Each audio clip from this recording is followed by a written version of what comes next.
All right, so were the Georgia Bulldogs the best team in sports? That's what's going to be asked at the ESPYs, which is the awards ceremony that ABC and Disney throw together with ESPN in the summer because there's nothing going on.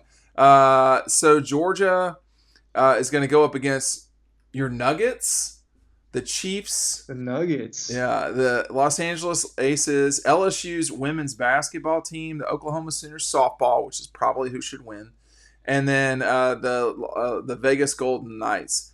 I say this probably should win. Argue for me why Georgia had the best team comparatively speaking. I mean, the Nuggets rolled through their season pretty good too. Yeah, all right. I'll make the argument for Georgia. Beat everybody on their schedule. They went 15-0. It's only happened 3 times in college football history. Yeah, absolute domination in the national championship. We're talking about 65-7 beat down. They beat up on TCU worse than they beat up on the Cupcakes on their schedule. We've never seen a championship game like that before. You have a Heisman finalist, there are individual award winners on this team, including Kirby Smart, SEC Coach of the Year. Brock Bowers. I mean, they had a handful of All-American caliber players. They just absolutely dominated the season. Um, and none of those, obviously, these are different sports, and it's way harder to go undefeated in basketball or softball when you're playing a ton of games. But no team had even close to the just winning percentage as the Georgia Bulldogs. And when you're watching the college football season, it was wow, Georgia's the best team the entire time. And I don't think you could say that about every single team on here. Well, okay, so the Chiefs. Hey, first of all, real quick, you can pick up the book about the. I've seen a lot of books. Some of them are very good, but Double Dogs is very unique. It's telling the inside story. If you pick it up today with the link below, you'll get our 2023 preview. Which, by the way, I pick up the other magazines. If you want to read about South Carolina, this is not the magazine for you. This is only about the dogs. When you look at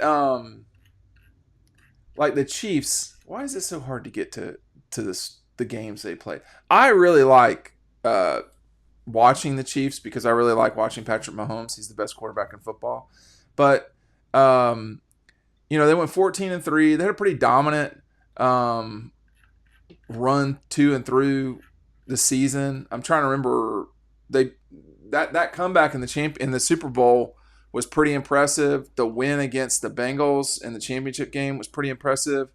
They were not as dominant as Georgia was in the grand scheme of things, but they did go 17-3 or whatever it is. I think Georgia's real competition here is this Oklahoma softball team because they both went back to back and they both were absolutely dominating completely. I think Clemson, they had to come back. Clemson nearly beat Oklahoma in a game, and then Oklahoma just zoomed right past them to win that game and win that series. But it might be Georgia, man. I kind of saw this and was like, well, it won't, probably won't be them. But if you think about their season, Ryan, this is the first time in modern college football history you had a number one versus number one, and they won that game decisively. They, the win against Ohio State's one of the great games in college football history. Probably the best, man, I don't know if it was the best game in college football playoff history. That's maybe another video for some other time. But the way that they won the SEC championship game by 20, and then I don't know if you can really discount the win over TCU. The win over your closest competitor was by 55 points. I mean, we've never seen a bowl game that lopsided. So, I mean, what was that night like for you? Let's review this one more time. Calm, man. And that means George is probably blowing the team out. If I feel calm about what we have to do, you know? I mean, that's kind of how it felt. I mean, there just wasn't there wasn't a question that entire day. It felt like that Georgia was winning that football game. That's what it felt like.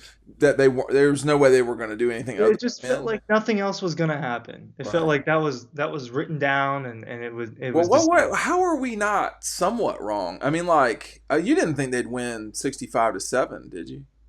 No, I don't remember. I can't remember like what I thought as far as the margin. I thought it was gonna be at least double digits. I mean, Yeah. they were just better than TCU. I agree with you that the Oklahoma softball team is their toughest competition. It's Competition. not any of the pro teams. It's not. They were all great. What about the Uh, LSU women though? I mean, that was a heck of a story. yeah. They didn't play South Carolina in the tournament though. That's the one thing. Like, are people going to throw up Georgia and play Alabama? Like, is that a thing? Yeah, but Alabama wasn't. I They mean, weren't they there. they beat the team that beat Alabama. They beat both the teams that beat Alabama. Right. So I That's mean, true. I just think in that sense, it's not. I d- the Oklahoma softball team's tough. It's tough to beat that, man. I Yeah, that's certainly. I mean, they've lost like 2 games in the last couple of years, which is, people are like, oh, that's no big deal. It's softball. I'm like, I mean, all right, whatever. But I mean, they have been amazing. They've won what they've won two. No, they've won. Excuse me, they've won 3 in a row. I said two. They won. I said they won back to back. They won back to back. All right, twice. But they have been amazing, and I don't see how. I mean, 61 winning 61 out of yeah, 62 games is just unreal. that's the thing. I mean, I mean, out it's 61-1, Ryan. I think I mean I know I Who did did. they beat? Who did they lose to? Did they lose to I'm Texas? trying to find it. I can't find it scrolling through this. I mean, Well, we're they talking didn't. about 22-0 victories. They lost to Georgia last year. I remember that. So the Sooners' only loss in the season came during an early season tournament in Waco against the Baylor Bears, Sikkim Bears, and then 4-3. And so It's no, it's Sikkim. It's like this. I like asked Chip Bear and Joanna Paw. Gaines one time what it was. So that's what it is. It's like this. Oh, the Big 12 has some great dumb hand signals. You've got Sikkim Bears. You got, which is, what is this? That's TCU. Right. What is this? We know everyone knows that. Hey, you know what's funny? But I'm seeing all sorts of horns down memes now that they're entering the SEC. The, People are the, the starting to thing get I crazy. think that's going to happen, and someone told me this who's got a history in the Big 12 and is in broadcasting, and they said, I think Texas thinks they're going to come in and people are going to care. They're not going to give a shit about Texas. They're not going to care at all. Like, no one, like, the world isn't going to revolve around Texas. And right now, if you think about it, in the Big 12,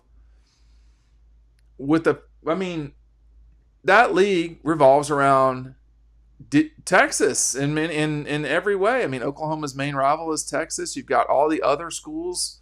Um, Maybe West Virginia doesn't. They're the darling of the Big 12, and it's No not going to be question. that They're not way. going to care. No one's going to care. There is no darling in this league.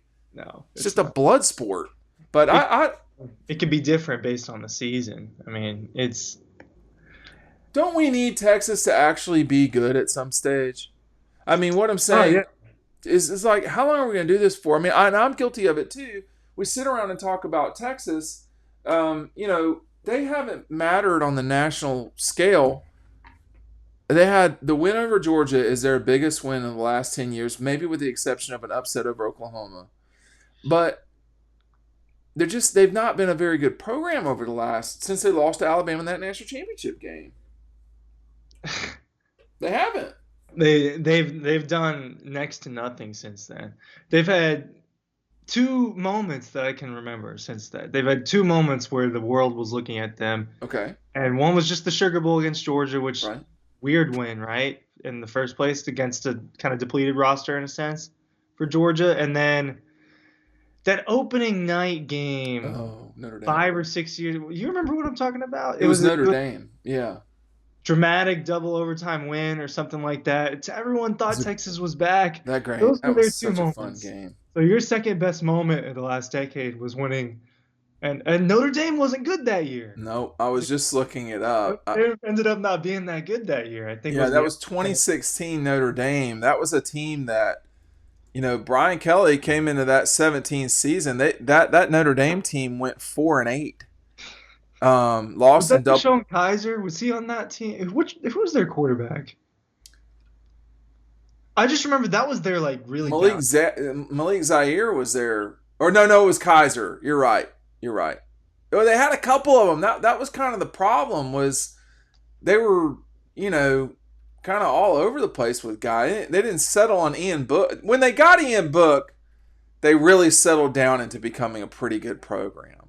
But that Notre Dame team, That was quite the statement. they were so bad. I mean, they lost to everybody. They lost to Michigan State, Duke, NC State, Stanford, Navy, Virginia Tech, and SC. They lost all those games. They only beat Nevada, Syracuse, Miami, and Army. They played Army and Navy in back-to-back weeks and split the games. That was a bad Notre Dame team. That was the Texas's back, and that Texas team went 5-7. They went 5-7. It was the announcer's fault. Well, it was Joe Tessitore. He started it. Yeah, I mean, he could be fun, but I think he caused some problems for Texas that night. It was the debut of Vivo the 15th. So he laid a big turd that night for sure. Yeah, it was Joe Test, Todd Plackledge, and Holly Rowe. That game was really, really well watched. I remember that game was awesome. It was awesome. It was awesome. Notre Dame was number 10 coming into that thing. See, Texas was going with the 2-quarterback thing too that game. Is that right? They had the Swoops guy and the Buechele guy. And none of them are good. They're never good. What is happening up there?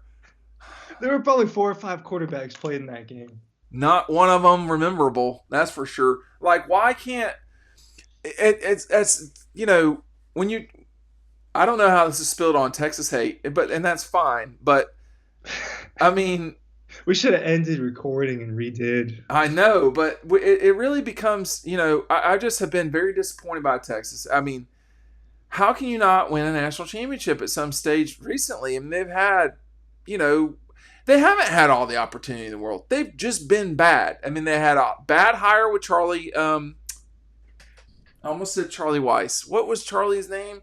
He was probably the coach at that moment. And then they go out there and get Pete Herman or Pete Herman. No, Pete Herman is Charlie Strong. And then they went to Tom Herman. I almost said Pete Herman was the old assistant basketball coach at Georgia, who went on to be the head coach at Young Harris. So there I go. But they've just not been good for such a long time. 5-7, 7-6. Here they win. They beat Georgia 10-4, 8-5, 7-3, 5-7. Yeah, and then last year they were 8-5. Like, what are we even? This is their South Carolina. As far as their move and Oklahoma's move to the SEC, I think I've thought about it more so from the perspective of the teams that are already in the league and not what does it really mean for Texas and Oklahoma. I don't think it's that good. The more I think about it, I mean, it's a good financial move for them in the long run, right? But as far as what you're accomplishing as a program, I don't think it's a good move, especially not for Oklahoma. So you think OU will have a harder time? I think they're going to have a hard time, especially right now. I believe. Right now, I believe you. You feel the same way about Venables as I do. I think, and it's just not gonna. Not impressive. I don't. Defensive mind. It's just. He's not their Kirby Smart. You know what I mean? It's just not. Well, Kirby had a tough first year at Georgia, no doubt. But he could totally come in and just they have a pretty good season. I just doubt it. They're going to play a lot of teams that they didn't have to play every single year. Same thing with Texas. Well, here let me just rail real quick here on Brent Venables' situation, because Kirby didn't have a losing season his first year. They went 8-5. I mean, they lost to Georgia Tech. That was a tough loss by a point. They lost to Vanderbilt by 2. This is going on memory here. They got solidly beaten by Florida, and they lost in the last play of the game to Tennessee on a Hail Mary. Okay, and they got solidly beat by Ole Miss. This Oklahoma team, you know, they started off 3-0. They lose to Kansas State. They get blown out by TCU. They lose 49-0 to Texas. They beat Kansas by 10. I don't know what happened there. Then they beat Iowa State. They lose to Baylor. They lose to West Virginia. Both close games. Then they get a win over Oklahoma State. It was a big deal win. And they lose to Texas Tech. Maybe they lose to Florida State by 3. Maybe all these close losses, will add up. But like Kansas State, TCU, and Texas, those weren't close losses. They really whipped them pretty good. Dude, 49-0. That can't happen. TCU, it ended up being just one of those things where TCU was that much better than them. But yeah, but I mean, can't. Okay, TCU, you lost by, just real quick math, you lost by 30. Okay, 31 points. That's not a good. I mean, you got your ass whipped there. I mean, you just got your ass whipped. And, in some of these tight games, they lost 3 tight games here. Let's say 4. So there's a pretty big difference in going 10-4 and going 6-7. But why did you go 6-7? Because you kept making mistakes. And I don't know. I think both schools are going to have a hard time coming into the league. It's just what it is. And this league is very challenging. Ask Missouri. Texas A&M has had one good season, Ryan. They've had one 10-win season, if I'm not mistaken, in the time that they've been in the SEC. What are you laughing about? I don't have any personal gripe with Texas A&M. Their whole thing is just funny. Let me just say this: they came into the league in 12, and they went 11-2, like really, really good. And then they also had 2020, which was a 9-1 season. Because they had Johnny Manziel, man. They did. They also had Johnny Manziel when they went 8-4, but whatever, or 9-4. Yeah. But they have been an 8-win program ever since, basically, and it's not working. They've only been ranked 4 times in the 11 or 12 years that they've been in the league. They've only finished ranked 4 times. This century, they've only finished ranked 5 times. They have 2 top 10 finishes in this century. 2. It's not good. I think Georgia might win this SB. I'm going to leave it there.